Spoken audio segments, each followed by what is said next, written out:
2 నెలల్లో ఎన్నికలు ఉండగా డిఎస్సి 2024 అంటూ జగన్ చెప్తుంటే అతని మోసానికి నిరుద్యోగులు రగిలిపోతున్నారు. 23,000 పోస్టులు టీచర్ పోస్టులు డిఎస్సి పోస్టులు ఖాళీగా ఉంటే ఈయన నోటిఫికేషన్ ఇచ్చేది ఎంత?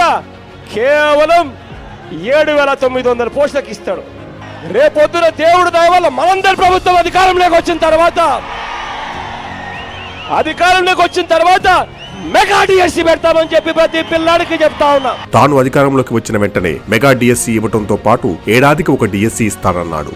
గిరిజన యువతకు ప్రత్యేక డిఎస్సి అన్నాడు. ఆ మాటలు నమ్మి లక్షలాది మంది నిరుద్యోగులు వేల రూపాయలు ఖర్చు చేసి డిఎస్సి పోటీ పరీక్షల కోసం సిద్ధమయ్యారు. కానీ 5 ఏళ్లలో వారి ఆశలు అడియాశలయ్యాయి. అధికారంలోకి వచ్చాక మెగా డిఎస్సి ఊసేలేదు. ఇంకా ఏడాదికో డిఎస్సి గురించి మాట్లాడే అవకాశమే లేదు. నోటిఫికేషన్ ఇవ్వలేదు. కానీ టీచర్ గా ఎంపికైన వాళ్లు 2 ఏళ్ల పాటు తక్కువ జీతానికి పనిచేసేలా 2011లో రద్దయిన అప్రెంటిస్షిప్ విధానానికి తెరలేపాడు. అంతటితో ఆగకుండా హేతుబద్ధీకరణ పేరుతో 3, 4, 5 తరగతులను విలీనం చేసి 1 నుండి 9వ తరగతుల వరకు ఒకే మాధ్యమం అమలు చేసి 9, 10 తరగతుల్లో సెక్షన్కు 60 మంది చొప్పున విద్యార్థుల సంఖ్యను పెంచడం ద్వారా ఉపాధ్యాయ పోస్టులను గణనీయంగా తగ్గించాడు. ఎన్నికల ముందు జగన్ 23,000 పోస్టులు ఖాళీ అంటే విద్యాశాఖ మంత్రి బొత్స ఒకసారి కేవలం 771 టీచర్ పోస్టులు మాత్రమే ఖాళీలని, మరోసారి శాసన మండలిలో